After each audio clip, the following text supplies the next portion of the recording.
Kia e-Niro imamo na testu, torej električni Niro.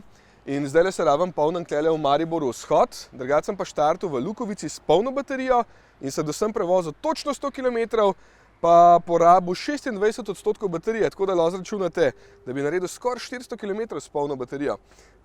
Res pa je, da je danes idealnih 22 stopinj, še jaz sem preveč oblečen. Drugače pa avto po velikosti spade med Ceed pa med Sportage, odzadaj ima 450 litrski prtljažnik, dosti v redu se pelje, mogoče majčkeno manjka občutka na volanu, sicer je pa zanimiv, edina cena, takle je brez popusta 53, ko odšteješ vse kine popuste, ki so itak vedno zanimivi, je pa 46, brez subvencije seveda.